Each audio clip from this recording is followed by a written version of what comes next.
If this doesn't excite you, check your pulse, because you're not well today. This is Viper. We had it on the circuit last year, and it was the hit of every auto show in the United States. I'm not just talking about America, by the way. It made the cover of 6 European books before we showed it at the Frankfurt show. And would you believe, we get a lot of mail on this, a lot of orders, a lot of money sent in. The president of the German Ferrari Club wrote to ask about ordering his. Now, where does it stand?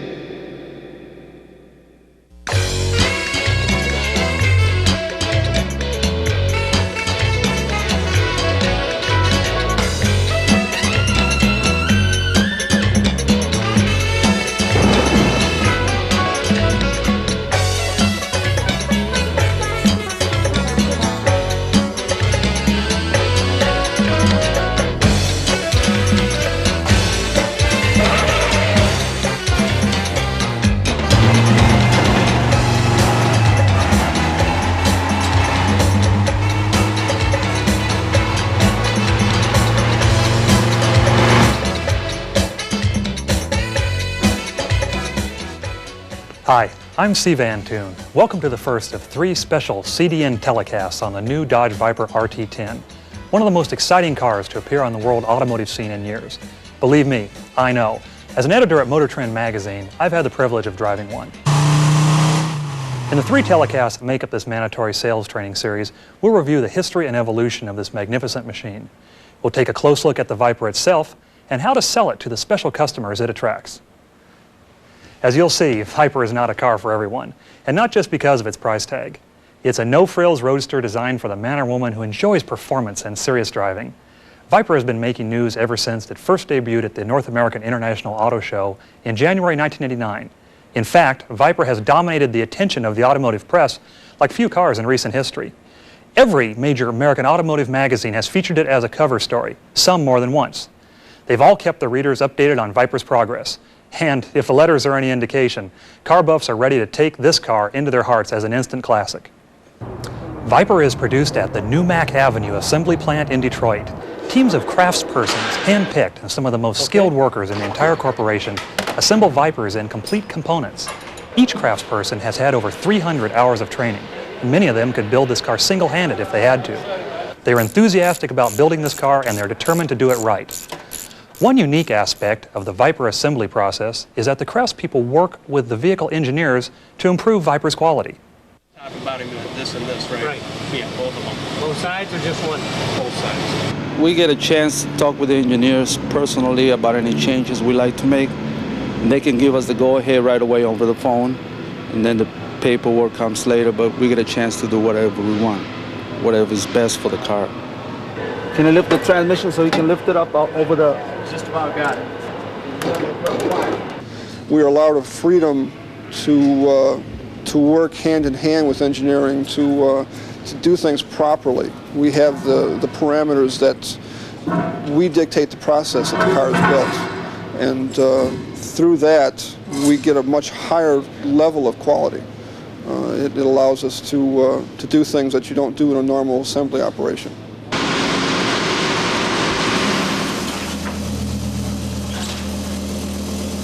Quality inspections take place even before the vehicle is completed. Before the body panels are attached, every single Viper is roll tested at speeds up to 95 miles per hour. To help ensure a quality build, production has begun at the rate of only 1 vehicle every 3 days. Over time, that rate will slowly increase as demand warrants. Viper is an incredible driving machine, but it's also much more. Here to talk about what Viper means to Dodge is the General Manager of the Dodge Car and Truck Divisions, Marty Levine. Well, thanks, Van. The new Dodge Viper is an exciting sports car in the classic sense, but it's also much more. 3 years have passed since the Viper concept car made its debut. Those 3 years may have seemed like an eternity to sports car buffs, but to the automotive industry, it's nothing short of amazing. No other car in recent memory has been developed so quickly and so successfully. And that makes Viper the first demonstration of what can result from Chrysler's platform team concept. The hurdles that must be cleared when creating a vehicle today are incredible. It's not enough to merely design a good product. We must be able to manufacture that product with consistent, fantastic quality. And of course, There are more federal and state government regulations to meet every year regarding pollution, safety, and fuel economy. Platform teams bring together all aspects of this business, from design to engineering to manufacturing to marketing and sales. They literally provide a team approach to problem solving. Problems surface earlier and can be solved easily, shrinking the amount of development time required. Platform teams handle the entire development process. There's no handing off responsibility to someone else once your work is done. Everyone is involved in the entire development process from start to finish. And that creates an emotional involvement with the vehicle, a desire to see it succeed, and that translates into better results. As I said, Viper is the first example of the platform team approach. You'll see the next example this fall with the Dodge Intrepid. Viper has given a Dodge a chance to flex its design and engineering muscles and prove that it can still build one of the most exciting cars available. Viper also serves as Dodge's flagship vehicle, enhancing our image as the performance division of Chrysler. Viper is drawing significant amounts of attention from the media and the public, attention that will be increasing the buyer consideration for our other products. It's time now to meet some of the creators of the Viper, men with the foresight, guts, and determination to build a car that many people said had no right to exist. But they knew what a car like the Viper could do for Dodge and the Chrysler Corporation, and what it would take to pull it off. Bob Lutz, the president of Chrysler, a former Marine fighter pilot and a European rally driver with a reputation for being one of Detroit's most passionate car guys. Tom Gall, the vice president of product design and manager of minivan operations, leads a design studio that has recently gained recognition for creating some of the most forward-thinking designs in the industry worldwide. Francois Castaigne is the vice president of vehicle engineering. Earlier in his career, he was in charge of the team that successfully introduced turbocharged engines into Formula One racing. Carroll Shelby is a living legend. He has raced and won at Le Mans and created the legendary Shelby Cobra in the 60s. He has been serving as a Dodge performance consultant for almost a decade. And Roy Schoberg is the executive engineer of Team Viper. Much of his career has been spent developing and building sports cars, making him the ideal person to bring together the expertise which made Viper a reality. Of course, there are many more people whose efforts have played significant roles, including Tom Stallkamp, a vice president of procurement and supplier operations, and vice president of manufacturing, Dennis Pauly, just to name a few. Now we'll let these people and others, the creators of the Viper, tell you about its development in their own words. It was a discussion initially that I guess very, very early on, Carroll Shelby, Francois Castaigne, and one of us had the thought of, well, we're going to have all these great rear-wheel drive components for the new T300 pickup truck. We're going to have a cast iron V10 engine. We're going to have a new 5-speed manual gearbox. We're going to have very heavy front and rear axles for trucks. And the thought was, why not combine all of that into a very exciting looking show car for the Detroit Auto Show? Something that was simple, something with push rods, something with that you sat up straight in it. You didn't lie down like you do in these 200-mile-an-hour European type supercars, they call them. And we kind of laid out the perimeters right there, and he said, okay, let's talk to Tom Gale about it. The discussion talked about Cobra, talked about doing a car that essentially had a lot of those qualities, but was a very contemporary statement, and so I really didn't say too much. I just walked away, and I'm not even sure, there wasn't any direct assignment. I'm not even sure what Mr. Lutz was expecting, other than just a lot of enthusiasm and certainly a champion for what we were about to do. And so we went away, and a few weeks later in one of our studio walkthroughs, I reviewed some sketches and a full-size tape drawing or a full-size drawing. Even the early sketches in the first clay model were remarkably similar to the ultimate car. I mean, almost nothing changed. And I must say that when I first saw the sketches and the initial work on the clay model, I was initially not that enthused because somehow in my mind I had visualized something that was much closer to the original Shelby Cobra, or much more literal modernization of the Cobra. I hadn't been expecting something that was as radically different. Took the old Cobra that I'd built back in the 60s, and that was kind of our guiding light, but we knew that we would have to meet a mission, safety, all the things that have come along since the 60s that we didn't have then.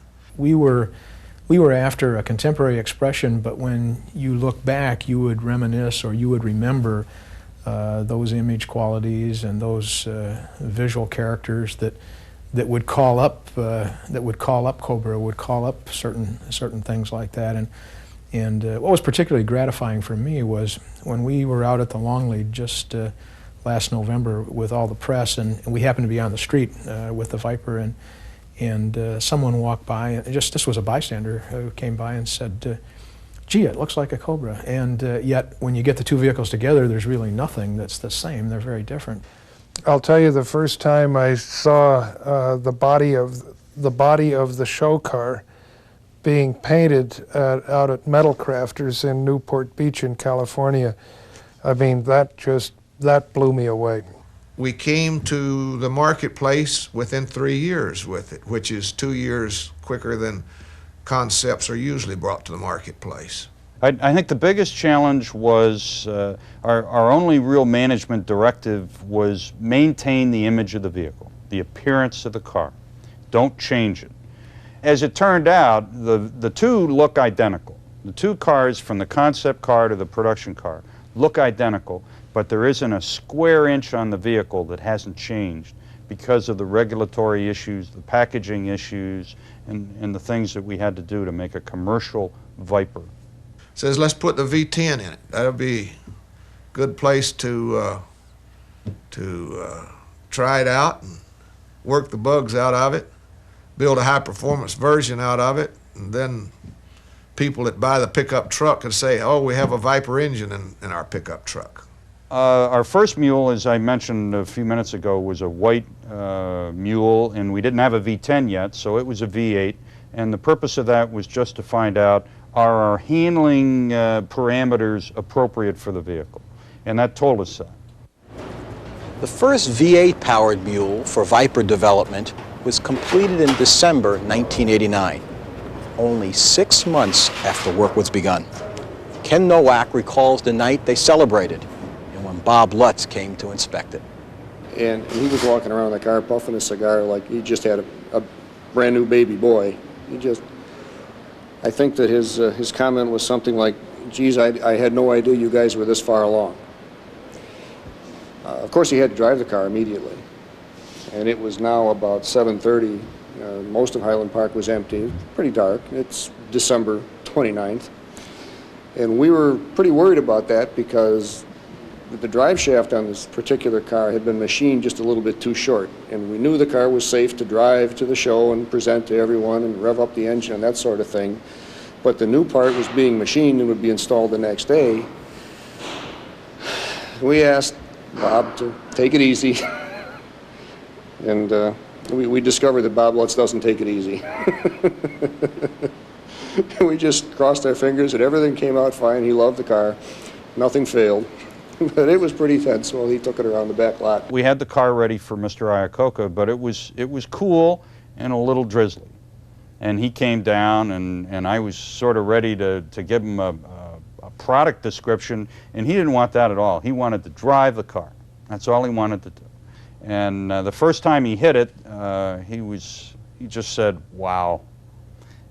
Second time he hit it, we went through a radar trap at Highland Park, and I was starting to get my driver's license out and ready to make an explanation, but I judged by the quizzical look on the officer, he knew that that individual with a cigar was someone different, and he knew the car was someone different. So we took a short spin around the area so he got a feel for the car and the handling and the performance. And it only lasted 10 or 15 minutes, but then he made the decision and looked at me and he said, well, what's the program? And I said, well, the feasibility of the 2 mules, and in June we'll make a decision. And he said, build it now. The real challenge of the team was to design the car and the engine and the transmission, all of that within 3 years, or even less than 3 years as a matter of fact, because it took us some time before we got the team going, and only by the end of the spring of 1989 we decided to go ahead with a new version of the V10 for the car. And it is intuitively, you understand that it's difficult to test a car without the powertrain. So the guy designing the chassis and the body were waiting for the engine to be born. Launching off of the Iron V10 from the truck people from Jeep Truck, we developed an Iron V10, the first one to go into our second mule that we called VMO2.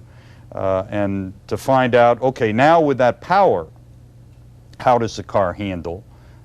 Because you automatically now have 4-wheel steer, 2 from the steering wheel and the rear 2 from your foot on the accelerator.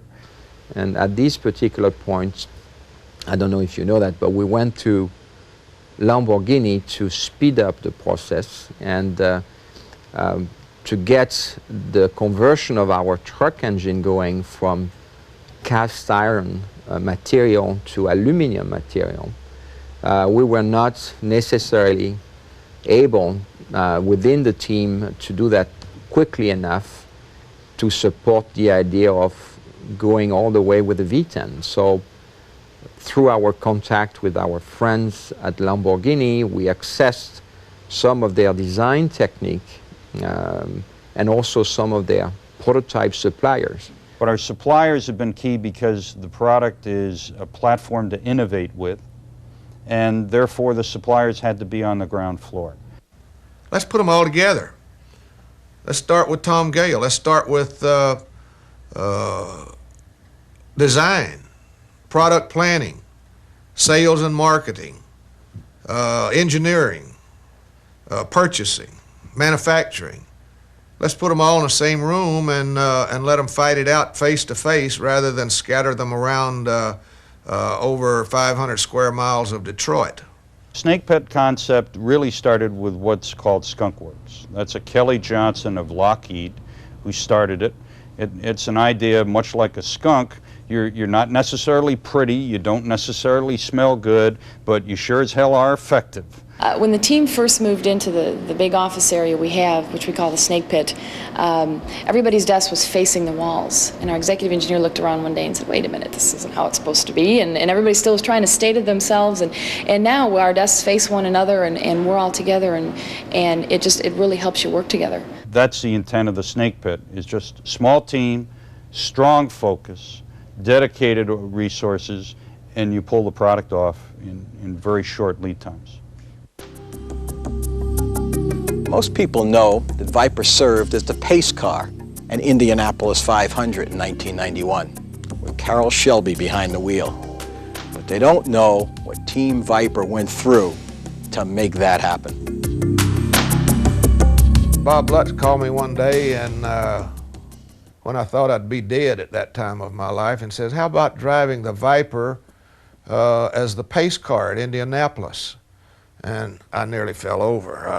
I couldn't believe that here I was. I didn't think they'd let me in the first place. I knew physically I was able to.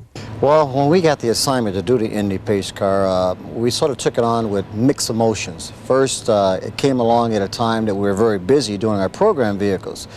But after thinking about it, we thought it was just been a great challenge for us. And everyone just sort of jumped in and says, we can do it, and let's do it. And we want to see our car going around the test track at Indy anyway. The Indy challenge really was show me, don't talk about it. And so we were in a prototype stage and we were evolving the prototype. But the company said, we need the Viper for the Indy Pace Car at probably 2.5 months before the actual race event. And we had no vehicle dedicated for that. We had prototypes working. And so what we had to do in a very quick time was focus our efforts on building 2 more vehicles that would be, one, the Indy Pace Car, one, a potential backup if it were needed, though that wasn't built until about a week before the actual race. We had a month of testing down there, and I got to take everybody riding in it. And then I've done a lot of the test work since then, not so much the official test work, but I'd go over to Arizona to the proving ground and drive it. When I'd be back at Chelsea, I would go out and drive it. I don't want to say that I had a lot of input in it, but I had a lot of opinions that I passed on about the car. The focus was building that one car, getting all the resolutions in there, all the known problems with their fixes, and making sure it would run for an extended period of time at a high speed. And our real purpose there, or our mission, was a vehicle that didn't have to have any aside preparation. It was street ready, and yet it went right on the track and ran. If you saw the car going around leading the pace for the pace vehicle, it did extremely well. I think Carroll Shelby probably had it up to 140 miles an hour plus. There was 2 cars sent. We only used 1 car. We had originally thought that maybe the car would not be used under the yellow flag, the caution condition, but it was. So the car performed extremely well. We had this one journalist who's kind of a blowhard, one of the big national publications that I had in the car, and he was acting so nonchalant and like there was really nothing to it. And I noticed when I stopped the car, he had ripped the handle, the door handle. He just ripped it right out of the. He'd been gripping so tight that he ripped it right out of the side of the door. One of the interesting things about the Indy car that a lot of people don't know, the car was built here by craft people. They even signed their initials on the frame of the car prior to the assembly of it. Now, you won't be able to see it, but their initials are there. And that was their way of just saying, we took pride in building this vehicle. The square area of the Viper, the square area of Team Viper not only produced an incredible car, it also served as a learning experience for the team members and the entire corporation. Once you can get the concept of continuous improvement established in the company to where everybody recognizes there is no status quo, there is no all-time right way of doing it, but that every time you perform that same task, you've got to try to get fewer defects and lower costs than the time you did it before. Once you get that in there, the culture, that's the essential cultural change you've got to bring about, is getting rid of the fear of change and getting people comfortable and supportive of change. Change as being not a threatening thing, but a very positive thing that's going to make us competitive in the future against the world's best. It's been an extremely good experience, and I think if anything can be talked about that this team really has shown is how well a team can work to get something like this out in a very short period of time. Bringing together all of the disciplines in one room, or bringing together all of the disciplines at least in one area where you can resolve problems hands-on, face-to-face communication.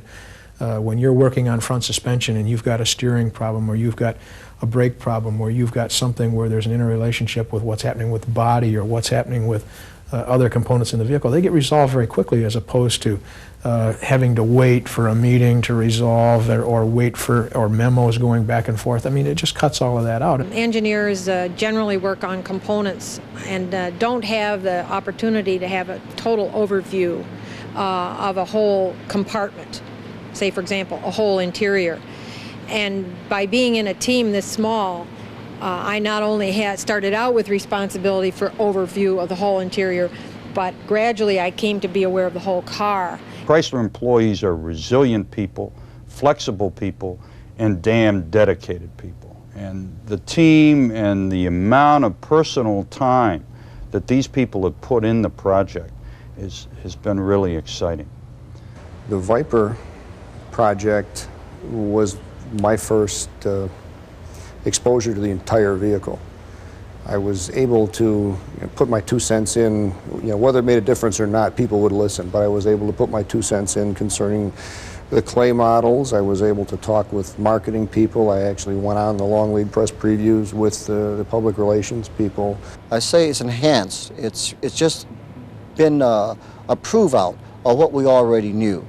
We knew that if you empower people, if you gave them the ability to get involved early, if you brought them on stream, if you communicated with them, that they took ownership, they took more pride in what they're doing. So I think what we're doing, we're the forerunner for maybe changing the culture inside of Chrysler. I think the way Team Viper's been organized is hopefully how we're going to see the rest of the industry going.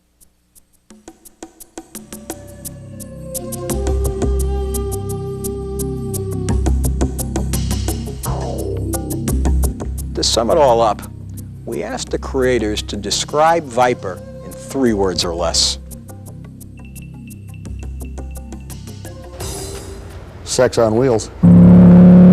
Brute and fun, force. Gut-wrenching experience. I say it's beautiful, fast. What could be the other one? Exciting. Hot, raw, voluptuous. Exciting, big, and powerful. Awesome performance and imagery. Slick, stylish, powerful. A love affair.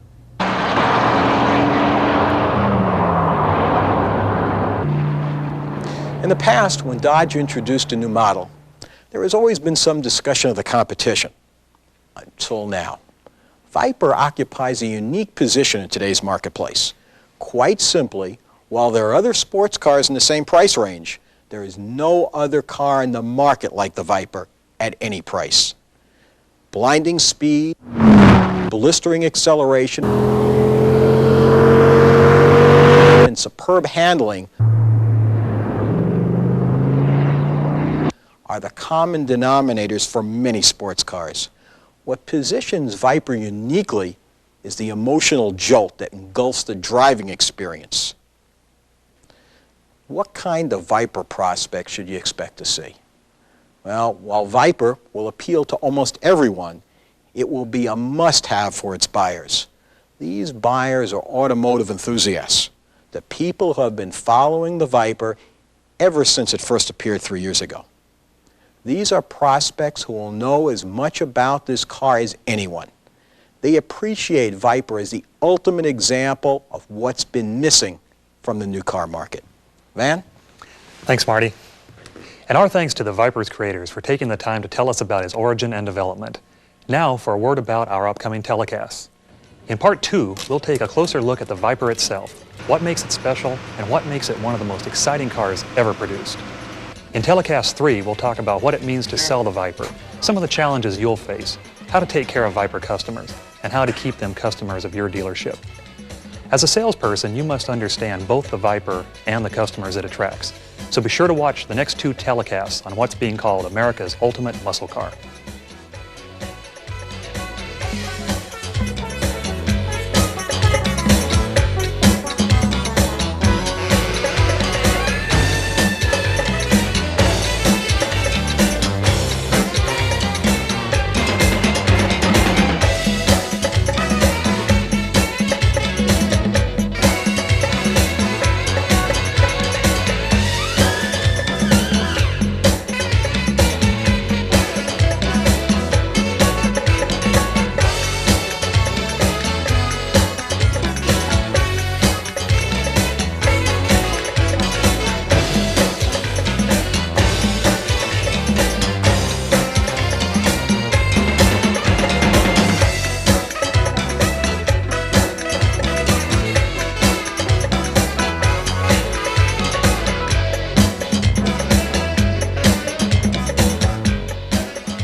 Some call it classic and legendary, some call it unconventional.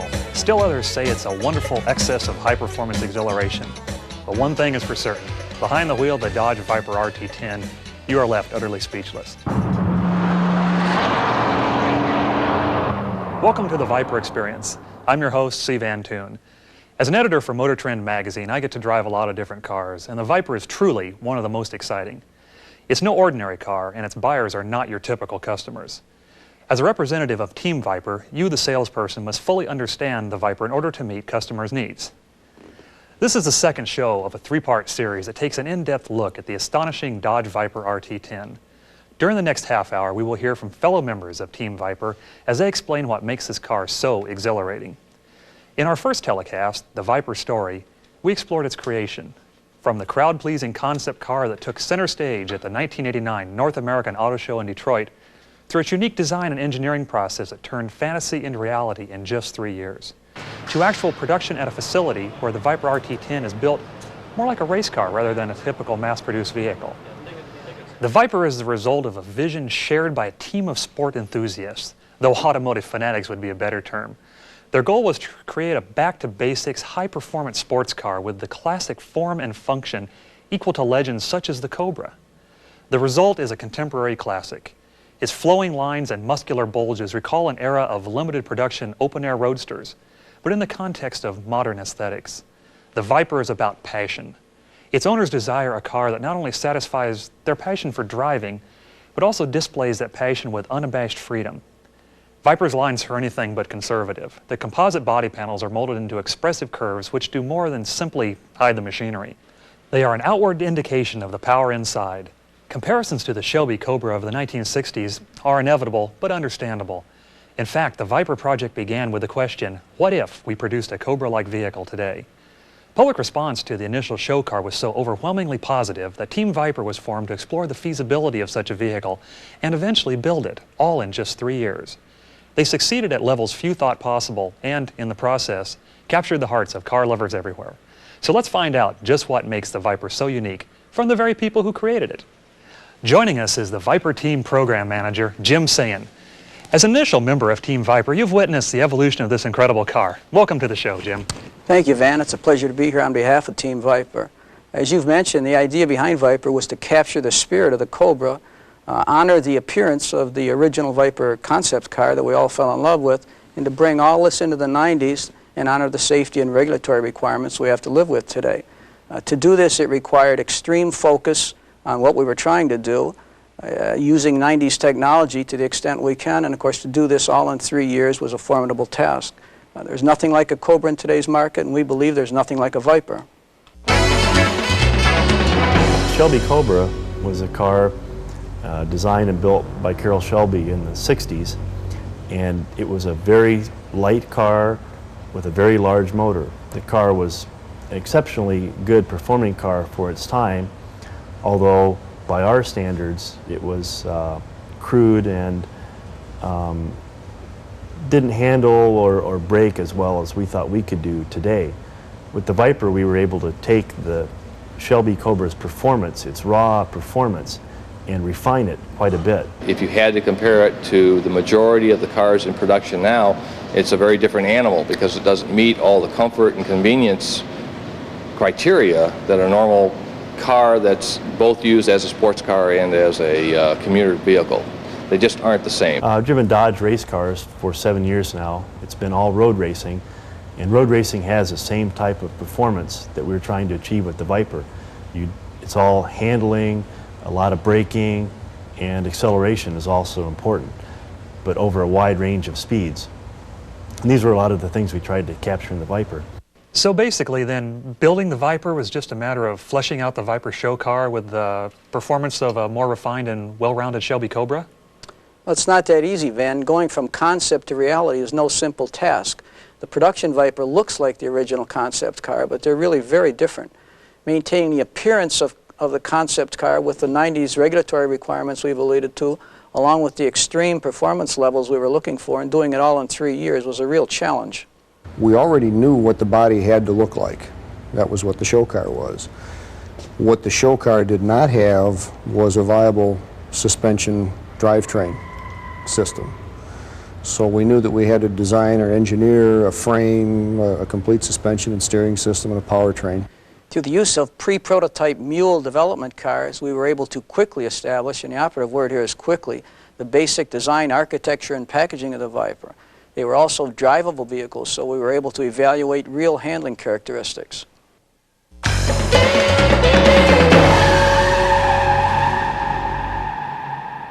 Well, it's obvious the Viper puts a lot of rubber on the road. These 17-inch tires and wheels are some of the widest used on any performance car. Yeah, that's right, Van. Cobra was limited to the tire technology of the 60s. They're about half as wide as the tires we're using on the Viper. Today's high-performance tires are wider with a lower profile for better traction. The real challenge is to take full advantage of today's significantly advanced tire technology. Well, the tires, the contact patch between the tire and the road, if you can't control that, you don't have a car. You don't have anything. Okay, so to me, it's the most important thing to start with the tires. These are a lot different than Cobra tires. They're a lot bigger. As a matter of fact, our rear tire, it's a 335/35/17. The only other vehicle that's on is a Lamborghini Diablo. So we have the widest rear tires around. Front tires are almost as wide, 275/40s. The compound and tread pattern is totally unique to Viper, developed by Michelin for the Viper. The tires are the building block for they're the basic starting point for the handling of the car. And you select those for what type of car you have. We spend a lot of time picking the right tire because it's very important that the tire perform and behave the way that we want it to get the right characteristics. Well, the main thing that the tires do on the Viper is provide extreme amounts of traction. The grip to the road under braking and acceleration, and also during cornering. With the performance suspension that allows these tires to develop their maximum, we can pull over 1G on a steady state circle. The Viper corners as well or better than any street car you can currently get. And that was one of our goals, and it was tough to achieve, but we did a lot of testing to try to get to those goals. And even though the car handles very well, we didn't completely sacrifice the ride of the car. We've designed our tire to get the maximum performance while still providing a pretty decent ride for a vehicle of this nature. It's very important in the handling, in the cornering, in the G-force you pull. The tires are going to be able to grip the road. You've got to look out for wet handling if the customer gets caught in the rain. We've maximized this tire in wet handling without giving up any performance. Viper's large tires are not only key to providing excellent handling, they also provide the balance necessary to transmit the enormous torque and horsepower output of the Viper's engine to the road. Well, that's absolutely true, and during my road testing of the Viper, I found that the tires grip excellently, both in wet and dry situations. However, putting such large tires on a vehicle does create special design considerations. Yeah, that's correct, Van. Viper's massive tires require careful tire patch management to pavement, management to take the full advantage of their size. The large contact area makes the suspension components and their geometry and alignment a very important consideration. Team Viper has been very careful to address these concerns. We wanted a fully rounded, high-performance sports car. There's a real challenge as far as the suspension is concerned to be able to make these tires work properly under all conditions. Mainly what this consists of is trying to keep the tire square to the road. If the tire's running on its corners, you might as well have a bicycle tire. This tire has a very large contact patch, and controlling this, our suspension design team, they've had a real fun time designing our suspension to accommodate these big tires, because this was a given for the Viper team. The suspension geometry on the Viper we characterize as being a performance geometry. It's specifically designed to take advantage of the high-performance tires that are on the Viper. You know, it's very important that the suspension be set just right to get the maximum characteristics, out of the vehicle.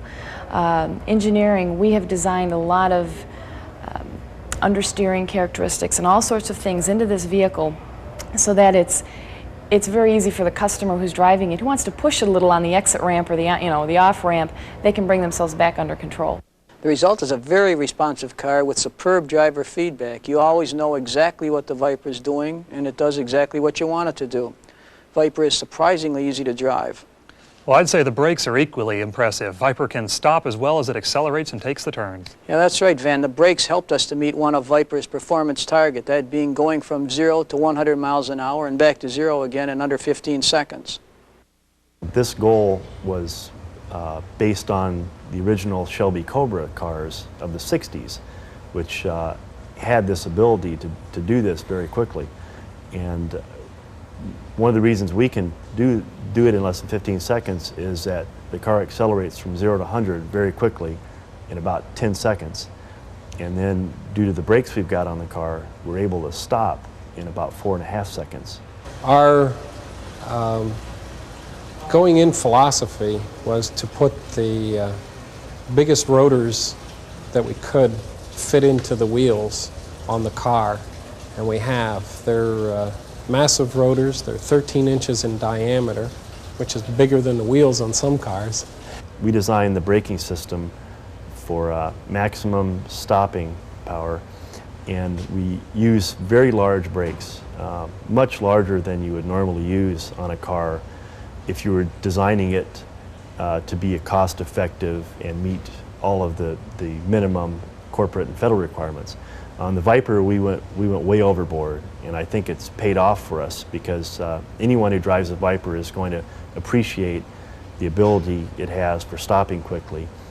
Team Viper has certainly left nothing to chance. Every component has been designed to push the limits of performance. Yeah, that's right, Van. The components must work together as one unit. There can be no weak link. Even the wheels demonstrate this. The wheels are a unique wheel. They're called FFM, or full face module, which is a cast aluminum face and a spun aluminum rim, and they're welded together. And this is done for weight savings. For the size of the wheel we have, the weight, and the less weight you have in unsprung weight, the better performance, the better handling the car is. All these features on a front allow them to operate at their full potential. Well, you know, a true performance car is only as good as its frame allows it to be, and the backbone of Viper's race-bred chassis is one of the stiffest sports car frames ever built. Now that's true, Van. Keeping in mind the tire patch management we talked about earlier, the very sophisticated suspension Viper has is attached to the frame. The suspension can't properly manage the tires if the frame is moving. Viper frame is a very stiff platform from which the suspension can do its job. If it were not for a stiff platform, you'd be, with this race-tuned suspension that we have, you can encounter a situation where the suspension may be able to overpower or outmuscle the frame, where the frame becomes more compliant than the suspension. For this suspension and its critical geometry to do its job, it needs a stable platform. And we've provided the Viper with a stable platform. Cobra did not have a very stiff frame. Its torsional stiffness was very low, and the Viper has a very stiff frame, which allows us to tune the balance and the handling of the suspension much better than the Cobra ever could. And of course, the Cobra was saddled with tires of the time. Our vehicle, with the much higher cornering potential of the large tires, requires that it has a much higher torsional stiffness for the suspension, give the suspension a stable platform to do its job. The Cobra had a torsional stiffness of around 1,700 foot-pounds per degree, and we're more than 3 times that. Viper deals with performance extremes. The frame must be able to handle those conditions. Yeah, such as the 450 foot-pounds of torque Viper's V10 engine can produce. Taming the V10 beast, yes. In addressing the monstrous torque that the car has, it was a challenge in that, running contrary to most contemporary supercars, where the drivetrain and the driving wheels is all collected as one piece, usually mid-engine, our vehicle has a very powerful engine at one end of the car and the driving wheels at the other end of the car. So you're relying on the chassis, the frame, to transmit that torque. The drivetrain essentially wants to twist the frame up.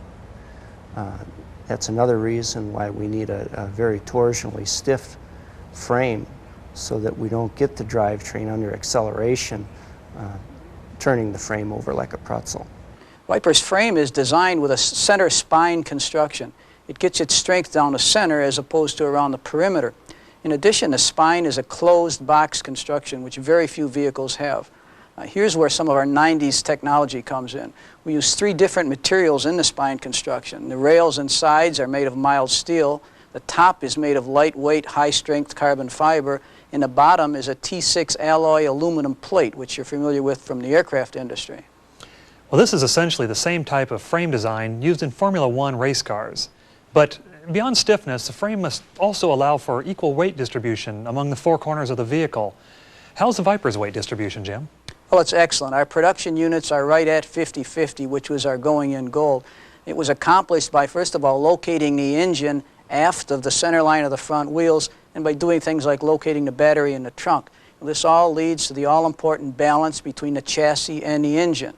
When we put it all together, tires, suspension, the rigid frame, and the weight distribution we've been talking about, the engine then can be used to its full potential. You know, Van, if the frame is the Viper's backbone, certainly then the engine is its heart. Well, much of the excitement generated by Viper is focused on its V10 engine. 8 liters of displacement, 488 cubic inches, 450 foot-pounds of torque, 0 to 60 in just 4.5 seconds. That's impressive numbers, especially for a production vehicle. The real story, Van, goes beyond the numbers. It happens behind the wheel. There's nothing like the feel of a large displacement engine. The driver will experience instantaneous response. Because of the large displacement engine and because of the torque that's attributed to the large displacement, the throttle response is virtually instantaneous. He can put his foot down, and depending on what gear he is in, the car will either move fast or very fast. There's nothing in between. Even if you're cruising along the freeway at posted speeds and you want to accelerate, you do not have to downshift. You can just put your foot into the throttle and you'll just move away from traffic. When you accelerate in the Viper, basically anytime you stand on the gas pedal, the car just charges forward, and you get an impression of being shoved from behind by a very large force. And it really doesn't matter what gear you're in or what speed you're going. The car will accelerate up to well over 100 miles an hour up toward its top speed with the same type of effort that it accelerates at slow speeds. And this is different than most cars. Most cars, as you get up into the high speeds, the acceleration tapers off and it takes a long time to build speed. The car is very forgiving. My experience with it has been that you can ask the car to do whatever you want and it'll do it. And if you keep your head where it's located, then you won't have any problems with it. It is indeed a very drivable car. The torque curve is very flat, from about 1,600 RPM or even 1,200 RPM up to about 3,600 RPM. It's continually rising from about 400 foot-pounds to about 450 foot-pounds. Viper's all-aluminum V10 is well matched to the central theme of the car, back to basics, tried and true. It is an excellent blend of the best of the past with 90s technology added to accommodate the emission and fuel economy requirements of today. That's right, Van. Large displacement for outstanding torque. Like the big V8s of the 60s, there's nothing like good old-fashioned cubic inches. Viper's seemingly endless torque is put to the pavement through an all-new 6-speed transmission. It has been specifically designed to match the performance characteristics of the V10 engine. When you've got 450 foot-pounds of torque coming out of the engine and hitting the road via 13-inch wide tires, that's a lot of rubber to move. So consequently, you've got to have a pretty bulletproof driveline. You know, what we've done is basically design the weak links right out of it. You know, you fix up one thing, you know, something else breaks, you just sort of chase that weak link right through the system until it's not there anymore. The drivetrain has a brand new 6-speed Borg-Warner gearbox. We have an aluminum prop shaft, a Dana 307 rear axle, and Dana half shafts. So you'll take off from the intersection, all of a sudden you'll be in 4th gear, you hit the gas, you're still going to move, you're not going to be putting along and your engine's not going to be stalling out. So it's a nice feature in that way. Because of the torque, you don't notice it. It's not too annoying when you go from 1 to 4 and you're not prepared. So. Well, you know, the 1 to 4 skip shift is actually a computer-controlled device that locks out 2nd and 3rd gears during light throttle driving. And it's there to help fuel economy. But the Viper thrives when pushed beyond the norm. Hit the accelerator in any gear, and a surge of power sends the speedometer upward. If you want to really turn the scenery into a blur of color, just downshift, open the throttle, and devour the road. Yeah, a true driver's car requires that you establish a unity between the driver and the machine. Viper's transmission was specifically developed to handle a V10's high torque output and makes for a flawless connection between the driver and the machine. And I'm sure we had several engineers on the team that thought it was a crime to cover up the good stuff with a body, but then we had to keep the rain off. Even so, just standing still, the Viper looks ready and willing.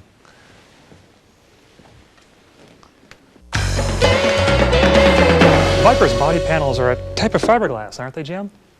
Though fiberglass is used, Van, it's actually a composite material of fiberglass and acrylic resin. Viper is the first American car to utilize a process called resin transfer molding, or RTM, on all the major exterior body panels. Because RTM utilizes continuous strand preformed fiberglass, Viper body panels are more uniform and therefore stronger than conventional fiberglass car bodies. It also has resulted, as you can see, in a Class A finish. Well, the benefits mostly are it's about 40% lighter than steel, and about 10 to 15% lighter than some of the other materials that are available, like the SMC sheet molding compound type of materials, which is used for the exterior body also on some of the competitive cars. Of course, we have developed a unique paint system for this, which is a low-bake urethane paint system that has excellent acid-resistant properties, excellent durability properties. It's only appropriate that a vehicle with such incredible performance characteristics should have an equally aggressive attitude. The teardrop headlights, large fog lamps, and voracious air intake create a look that lives up to the Viper name, coiled and ready to strike. Being so expressive, the shape itself presented design difficulties. Because of the fenders are molded into the hood, it's a very unique design, and our styling people want to keep that look. So we had to go through a development of molding this large hood in one piece, and that was a challenge. The Viper is a complete drivable vehicle, even without the body panels. In fact, it is roll tested at 95 miles an hour before any panels are attached. This is called a hot running chassis. To ensure excellent body panel fit, the chassis has special locator pins to aid in panel alignment. While being a sports car enthusiast, I'm equally impressed by Viper's interior. I tell you, this is a driver's car. We tried to carry the back to basics theme into the interior, keeping in mind the primary goal of Viper being a driver's car. We were able to capture in Viper's interior a 60s feel, yet with 1990s ergonomics and safety. A lot of research went into getting it just right, but again, the overriding theme was keep it simple. One example I recall had to do with the exterior door handles. We were trying to find the right door handle to use when someone suggested, why not use a Cobra door handle? Of course, a Cobra had no door handles. Well, Jim, it's obvious that Viper's interior was designed with one goal in mind, which is integrate the driver into the car without a lot of confusing complexity. We started out early on in the packaging process by doing an ergonomic study.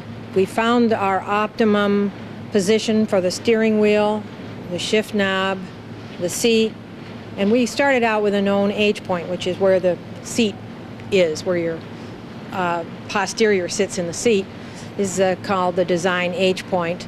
And from that point, we developed the ergonomics of this vehicle. When it came to the instrument panel, we used good old-fashioned analog gauges, and we feel that these are actually better type of gauge for a driver's car versus a digital gauge, and we designed the instrument panel with that in mind. We've got a large tach and a large speedometer. The shift knob is located where it is because in the ergonomic study, most of the drivers who were sports car drivers and racers wanted to have an ease of dropping off the steering wheel to the shift knob. Boy, just sitting in a Viper gets your blood pressure up. I tell you, this car fits. There's a lot of legroom for big, tall guys, legible analog gauges, the shifter's in the right place, steering wheel's good and adjustable. This is my kind of driving car. Yeah, that's right, Van. Simplicity is the key to high-performance motoring. You can be prepared for the nothing less than a driving experience of your life every time you're strapped into a Viper. Of course, once our performance concerns were addressed, we did provide some extras that Viper buyers may enjoy, such as carpeting leather seats with vinyl trim, and a Chrysler Alpine 6-speaker stereo radio with cassette player. Although the Viper is best experienced as a wind-in-your-hair top-down roadster, Mother Nature is not always so accommodating. A top and side curtains seal out the harsher elements and actually even add to Viper's classic image. The side curtains reminiscent of those used on many now legendary sports cars. However, most Viper buyers will probably prefer to use the tonneau cover, which strikes a balance between the open-air experience and protecting the interior on less than ideal days. You know, Viper's back-to-basics design in all aspects of the car is really refreshing in the midst of today's high-tech gadgetry. You really sense a union between driver and machine. Yeah, by not including any purely indulgent features, the Viper maintains a sharp focus on its objective, exhilaration. Jim, you've certainly spent a lot of time behind the wheel of the Viper. Tell us your driving impressions of this amazing sports car. Well, Van, one impression I have is, you know, I ride a Harley-Davidson motorcycle, and the sound and feel I get driving a Viper reminds me a lot of the feeling I get on my Harley, albeit with 4 wheels. I've also noticed that anyone driving a Viper never wants to get out when their time is up. I think many of us have forgotten, and some of our younger people, of course, never knew just how exhilarating driving this type of a car can be. But you don't have to take my word for it. Ask some of my Viper teammates. After you get over the initial shock of how well it accelerates, you'll find that you adapt very easily to it and that there's no special skills required to drive the car. Well, runs like hell, that's all I got to say. And an instantaneous response by the car to whatever you want to do. If you want to accelerate quickly, it can accelerate quickly. If you want to turn quickly, it turns quickly. If you want it to brake, it stops now. Driving a Viper is, well, wait a minute. You're going to trap me here. I'm going to make some comparisons to sex and some other things like that. I'm not going to do that.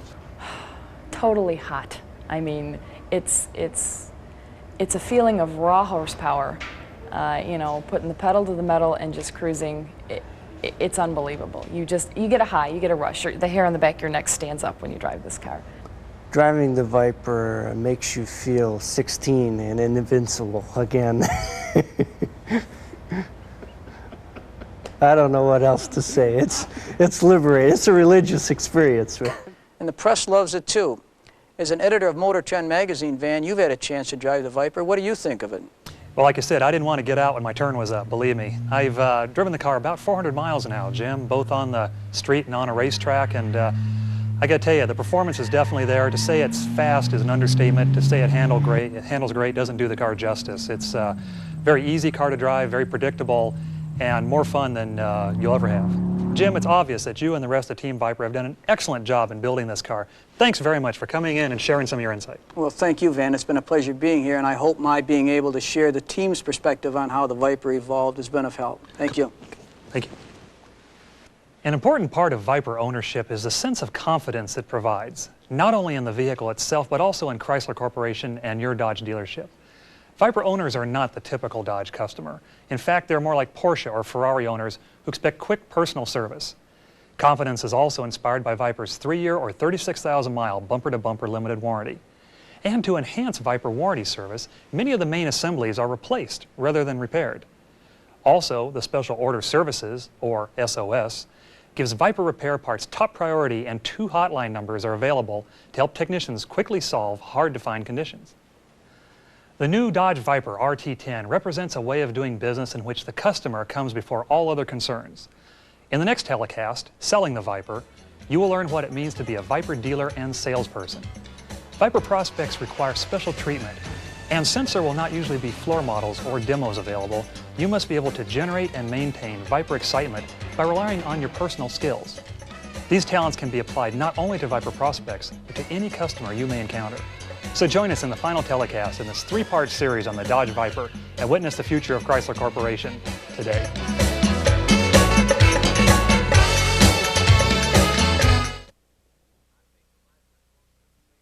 I think the Viper is going to do the same thing that the Cobra did in the 60s. It's going to increase your showroom traffic. It's going to bring young people into your showroom. It's going to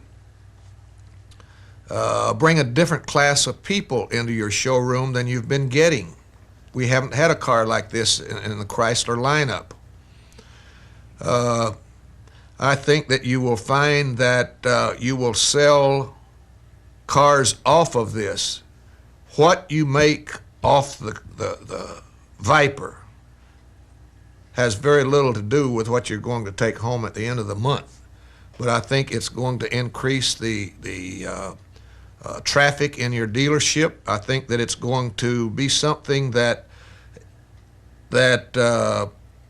you're going to see it bringing a whole new class of customers into the Dodge dealerships than they've gotten before.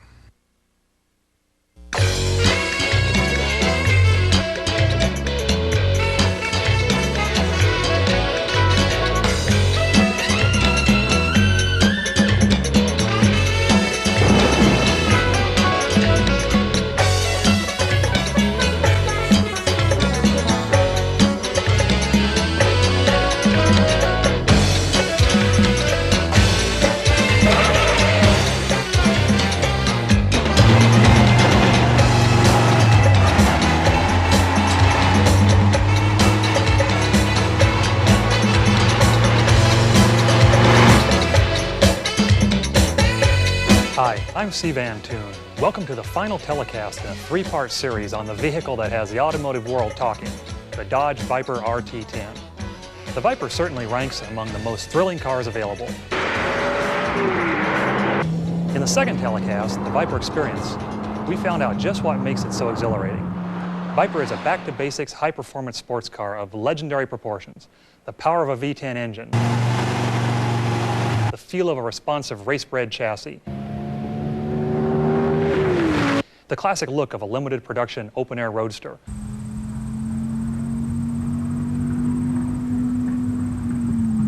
the flawless integration of driver and machine. Make no mistake, Viper is for the true sport enthusiast. In this telecast, Selling the Viper, we'll learn just what it takes to be a Viper salesperson. You know, the Viper represents an entirely new way of doing business and a new Chrysler Corporation. The corporate ads have been putting this message across to the public for several months now. We want to show you what an American car company can do when we put our minds to it. In 1989, this Dodge Viper was just a concept. In January, it'll be rolling off an assembly line in Detroit, Michigan.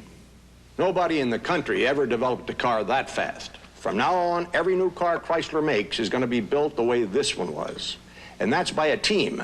Product and manufacturing engineers, designers, finance guys, and marketers, all working together with one idea, making a great car. And this is where they'll do it, our new billion-dollar Chrysler Technology Center. We'll have 7,000 people here, designing, testing, hand-building prototypes. There's even a pilot factory to get it right before we produce a single car. We've been telling you about Chrysler Advantages for some time now. We've changed this company to give you even higher quality cars, faster, and at lower cost. For those of us who forgot, it's called being competitive.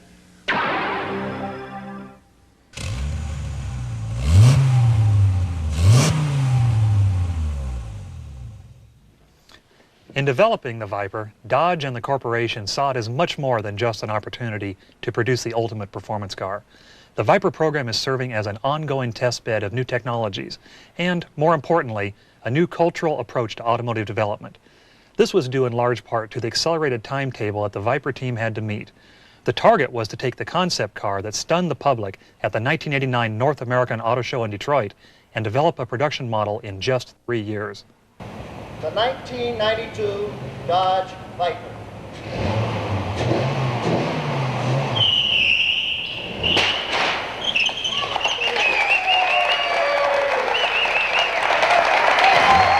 Well, it was overwhelming.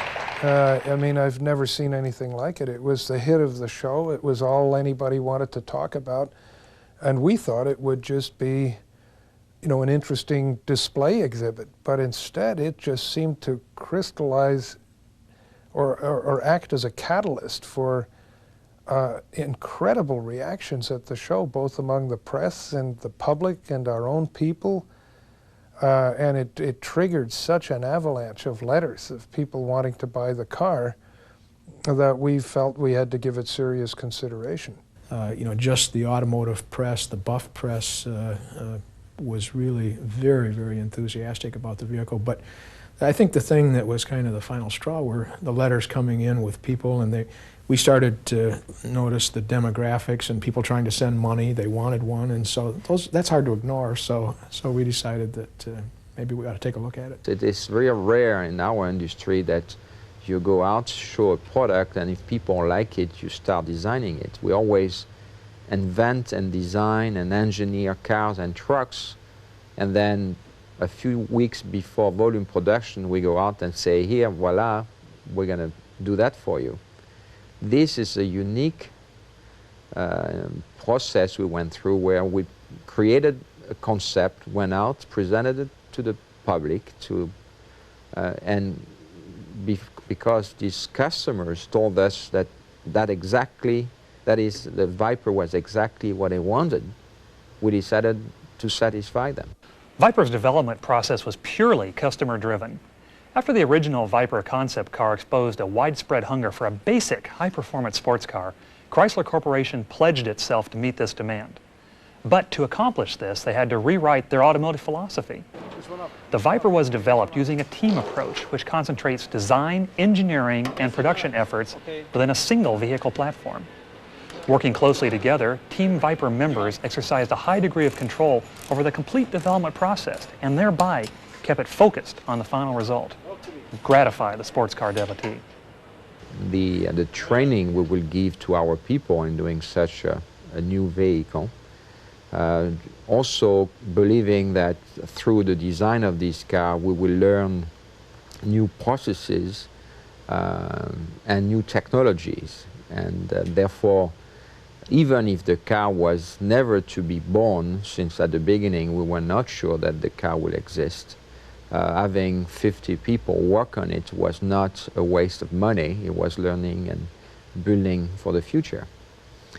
And then pretty quickly, this small team of volunteer people grew in confidence and in design prototypes, and they came back to us and say, maybe we should do the car. And then once we realized that we knew of a way to do the car, we went back to Lee Iacocca and senior management and say, we believe we can say yes to all the people who ask us to build the car.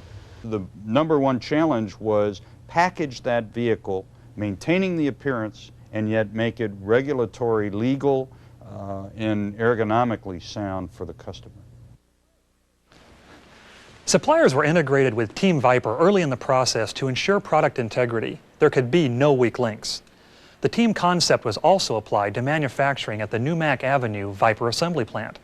Highly skilled craftspersons are organized into small groups to assemble Viper. But because each craftsperson spends so much time with each vehicle, they develop a strong attachment and feel personally responsible. But not only for the vehicle, for the customer satisfaction as well. This customer-driven team philosophy is not limited to the Viper. It's being applied throughout Chrysler as a corporate-wide culture change. Viper is one of the first examples of this change, providing important lessons for the rest of the corporation. I think the Viper program, which was kicked off after the LH but was finished before it, showed us just how quick and how inexpensive and how lean you can be. And that experience, which was observed by the whole corporation, that experience, the way the Viper team interfaced with vendors, the way suppliers took over a lot of the design and engineering responsibility for the parts that they delivered. All of these things were a small scale and successful experiment of the new way of doing business in Chrysler. It comes back to being a prototype for all of the things we were doing with teamwork. Certainly it's drawn together the management. Many of us, I think, have a close working relationship anyway, but this creates new relationships. We're off together resolving issues, and everybody's got their sleeves rolled up, and there's a certain camaraderie, and of course when you need a favor or you want to get something done, it's the informal communication network that becomes so strong. That bond is there between manufacturing and design, or design and engineering, or or between those groups, and that's critical. That's critical to success, and it's not critical to just Viper. It's critical to all the products we do. So I think what we're doing, we're the forerunner for maybe changing the culture inside of Chrysler. There's other platforms who are already following the things that we've done here and taking it to another level. But I think we can say with pride that we could be the forerunner establishing a cultural change where craft people can do anything they want in a car. The whole purpose of the project was to be a platform to innovate product, innovate process, innovate build techniques. And we're in the process of doing that now. We have 18 different areas of innovation that have never been done in North America or Chrysler. And we're finding that continuous improvement required design-wise, process-wise, to achieve the quality we must have for the customer. Success in today's international marketplace can't be achieved by simply studying the balance sheet or increasing productivity. Rather, Dodge and the new Chrysler Corporation must respond to customers and provide vehicles they want and need with the quality they demand. However, there is still one more important link in the chain from concept car to customer satisfaction: you, the salesperson. As an integral member of Team Viper, you must also respond to the customer just as Dodge does. Now let's see just how to approach the challenge of presenting the Dodge Viper and your dealership to prospective clients. Here to discuss it, the General Manager of the Dodge Car and Truck Divisions, Marty Levine. Welcome, Marty. Well, it's good to see you, Van. We haven't seen each other since the Indy 500. I got to tell you, I loved your article in Motor Trend on the Viper. Well, thanks. Like I tell you, with a car like that, it's easy to write a good piece. Say, what kind of prospects will we be seeing for Viper? Well, there's no simple answer to that, Van. Normally, I could tick off the ages, incomes, education levels, and so on for each of our products.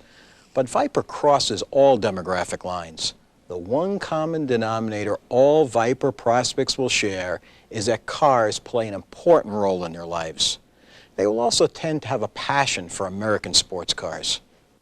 The Viper buyer is probably going to be, at least based on the letters that we've gotten, he may be a medical practitioner of some sort, like an orthopedic surgeon or an orthodontist or a dentist. He may be a captain with the airlines. He may be a senior military officer. He may be a successful investment banker or stockbroker. Sports athletic figures, those are probably the only 22-year-olds who can go out and write checks for one. And for the most part, I think the buyers are going to be well-educated, probably well-educated professionals, age-wise between 45 and 55. Very high disposable income, as I say, a very good educational level, and they're going to buy it as a toy for use on weekends. And just pride of ownership, you know, be able to open the garage, flick on the light, and look at it. Another important fact is that income alone is not a qualifier. Car enthusiasts will spend a disproportionate amount of their income to satisfy their automotive desires. Viper is special. We're not just selling transportation to these people. We're offering them an exclusive experience, a visceral escape from their everyday routine, a product that will enhance their image and serve as a total complement to their existence.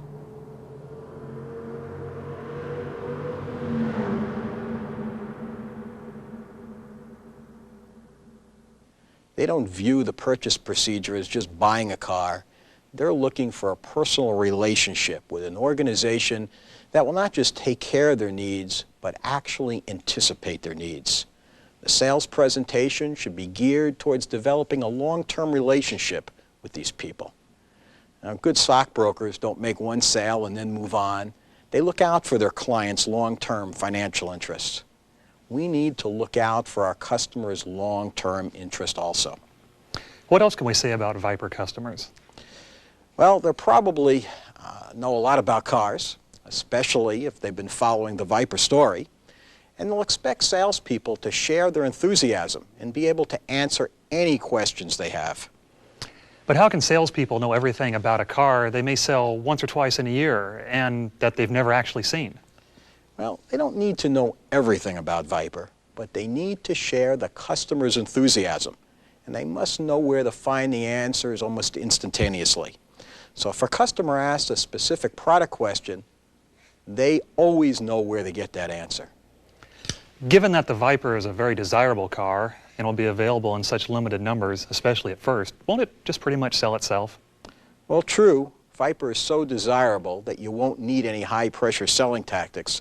In fact, high-pressure selling tactics backfires just with about any of today's consumers, not just car-knowledgeable prospects. High pressure is exactly the wrong approach with these people. They don't want to feel manipulated. They want help, the chance to talk about cars, and the freedom to make their own decision. But if salespeople or dealers come off as the slightest bit cavalier or disinterested, they'll walk guaranteed. They'll go to the next Dodge dealership to place their order, or worse, they'll lose sight of the mystique they wanted to buy into. Viper is not just a car, it's a whole experience. Cars are a part of these people's lives, and salespeople need to understand and respect that. Usually, salespeople have a car on the lot or in the showroom to demonstrate, but they're going to have to sell Viper without one on hand. Well, you're right. Initially, they'll have to use the catalog, but that won't be an obstacle for many of these early buyers. These people know how rare the Viper is going to be. Matter of fact, that's part of the charm. As long as they're confident and comfortable with the salesperson in the dealership, and the catalog tells them what they want to know, they can appreciate not being able to drive it. Since the catalog is going to be your primary sales tool, let's take a minute to walk through it. It's laid out differently from other Dodge catalogs. It tells a story and is designed to evoke emotion in the reader. The catalog begins by describing Team Viper and the origins of this unique car. That will be important to Viper customers because, as I've said, they're not just buying a car, they're buying into an experience, even a love affair that they can share with their friends. There are 2-page spreads devoted solely to the V10 engine and its development, the chassis and its construction, and the unique assembly and testing process. 2 more spreads show and describe what it's like to drive this magnificent machine. And finally, there are 2 pages of extensive specifications. In fact, the catalog itself is actually a collector's item with thick, glossy paper, beautiful photography, and the whole Viper story. There's only going to be about 200 Vipers built for the 1992 model year, and there are about 2,800 Dodge dealerships throughout the country. With so much demand, how is Dodge going to allocate them? As a matter of fact, to be exact, there's only 196 Dodge dealers that are fortunate enough to receive a 1992 model Viper. Now, we're very sensitive to the concern that the stringent distribution criteria required to maintain our integrity with the myriad of state franchise laws has precipitated. So I'm very pleased to announce that all dealers can now have the opportunity to place retail orders for 1993 Vipers. The 93 code sheets are out, and the 93 model prices are protected through July 31st of this year. That's all for all sold orders. For 1993, Viper production will speed up a little, but it will still be slow compared to more mainstream vehicles. We must realize that some customers will have to wait a relatively long time after they place their retail order. And that's where the sold order program comes in. But what exactly is the sold order program? Well, the sold order program is a partnership between Dodge and the dealership that's designed to help make the customer's waiting period as enjoyable as possible. If we can't get the car in his or her hands as soon as possible, the next best thing is to keep them up to date on their order status. And it starts when the salesperson fills out the sold order form when taking the order.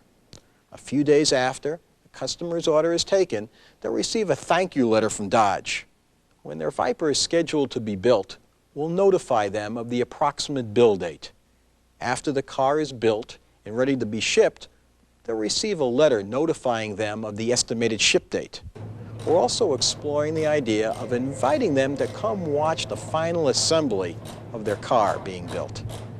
It's important to keep in touch with buyers after they place their order for 2 reasons. You want to keep their interest high, and you want to show that we're still thinking about them in keeping track of their order.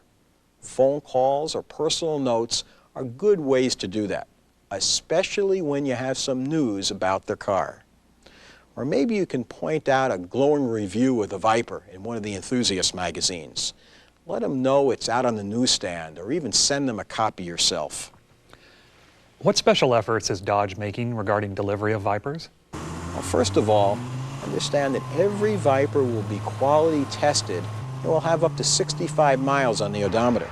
This mileage will be certified and signed by a Viper team craftsman for customer peace of mind. So don't worry that anybody went out for a joyride in their car. Finally, every Viper will arrive in a sealed truck for protection, not an open car carrier. What about the people who can't afford a Viper? Dealerships will probably see a lot of people coming in just out of curiosity. Well, you're right. Some of them will just want a catalog and just want to talk about the Viper. But you can't look at them as a nuisance. You can't blow them off. They're an opportunity. They may have never set foot before in a Dodge dealership. Some of them may be good candidates for other Dodge sports cars, Stealths and Daytonas. Some of them may be used car candidates. If they have a driver's license, they're an opportunity. But you can't blatantly shift the conversation to these less expensive cars. You need to be subtle and tactful. It's a difficult situation that will vary with the person in the situation, and it calls for experience and selling skills. Let's talk about what happens once the car arrives. Well, first, before the customer comes in to pick up his or her Viper, inspect the Viper yourself to be sure it is perfect. It's not to say your vehicle prep people will drop the ball, but it's your customer and you need to make sure that Viper is ready. Otherwise, we'll all look bad. Take time before the customer arrives to familiarize yourself with the Viper's features. You want to know what you're doing when you demonstrate them for the customer. And since this will probably be your first time with the Viper, go over all the controls and their operation before you demonstrate them. Have all the paperwork ready, the title, the registration, the insurance, the plates. And I know you're already doing this for your customers, but it's especially important for Viper customers. You don't want to make them wait. When your customer arrives, demonstrate all the features that you examined earlier. Review the warranty coverage. Bring the service manager out and introduce him to the customer, so that the customer knows who to speak to when he or she needs service. And so the service department knows that this person is an extremely important customer. That's also a good time to point out that Dodge has set up special parts and technical assistant programs just for Viper. Explain that the corporation will be calling soon to ensure that the customer is happy with his or her purchase. You should also plan on doing the same. The customer will receive in the mail a custom leather valise that contains the owner's manual, a service manual, and a parts catalog. Marty, you mentioned some special service programs being set up to take care of Viper owners. What can you tell us about those? Well, nothing's worse than telling friends your $50,000 sports car is sitting in the shop waiting for parts. So the Special Order Service Parts Expediting Group, called SOS, will give their Viper parts top priority. 2 hotlines have been set up to assist technicians in problem solving. One for powertrain issues, the other for general vehicle quality. Those numbers are listed in the Viper Owner's Manual. Finally, in some major repair situations, we're prepared to send a team Viper engineer and technician to provide technical assistance. What can a dealership do to supplement these efforts? Well, service departments may also want to set up their own special programs for Viper customers. For example, providing pickup and delivery of the vehicle, or even sending a technician to the customer's house to perform relatively simple maintenance. And customers should always receive a follow-up phone call after any service. There's one more thing, and I'm sure you can appreciate this, Van. Many Viper owners and other car enthusiasts are hypersensitive about their car. They're particular about who's touching it and driving it. Getting grease on the seat of a Viper is a calamity. Not a simple just a second, we'll wipe it off. Trust me, it is a calamity. Greasy hands on the leather steering wheel is also a calamity. all the dealership departments are going to have to become super sensitive to these idiosyncrasies and respect the owner's wishes. How is the Viper going to affect sales of the other Dodge products, the Caravan, Spirits, Shadows, and so on? Well, Viper will give you a whole new chance to develop a customer base. Frankly, there's a lot of people who weren't interested in driving a Dodge until now. When your dealership sells a Viper, and when you take special care of that customer, you'll give them something to talk about. Word of mouth is a powerful force, something you could live or die by. If Viper owners tell their circle of friends how well you've taken care of them, you may see more customers. Remember, Viper owners are probably respected by their friends as auto experts. What better endorsement is there for your dealership? If they tell people how your store took care of them when buying their Viper, they may come see you about a Spirit or a Caravan. Clearly, Viper customers require special treatment and present a unique challenge for Dodge dealers. Yet Viper also represents a superb opportunity to reach out to new markets. But what comes next, Marty? What's the big picture? Chrysler Corporation and Dodge are undergoing a massive cultural change. It's a cooperative effort between designers, engineers, suppliers, manufacturing, marketing, and salespeople to provide customers with the vehicles and service they want and demand. Viper is only the first product that will embody this new spirit, a spirit that's spreading throughout the entire corporation. The next example of this new culture will be the Dodge Intrepid, and the process and culture that helped make Viper such a success are going to do the same for the Intrepid. Even the new billion-dollar Chrysler Technology Center is really a large-scale application of the Viper's customer-driven development process, one that will continue to help us make the cars and trucks that America wants well into the 21st century. Thanks, Marty, for joining us here today, and boy, I sure hope I can get a Viper for myself. Well, so do I. Well, one look at the Viper is all it takes to realize that great things are on the horizon for Dodge. As an integral member of Team Dodge, reaching that horizon depends on your commitment to satisfy the customer's needs. Thanks for joining us for this special look at the new Dodge Viper RT10. See you on the road, or perhaps on the track.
She's a brand new shiny red super stock Dodge. And everybody's saying that there's nobody meaner than the little old lady from Pasadena. She drives real fast, she drives real hard. She's the terror of a Colorado boulevard. The little old lady from Pasadena. At Dodge, things are moving very fast. Aluminum heads, V10s, twin turbos. It's all good old push you back in your seat fun.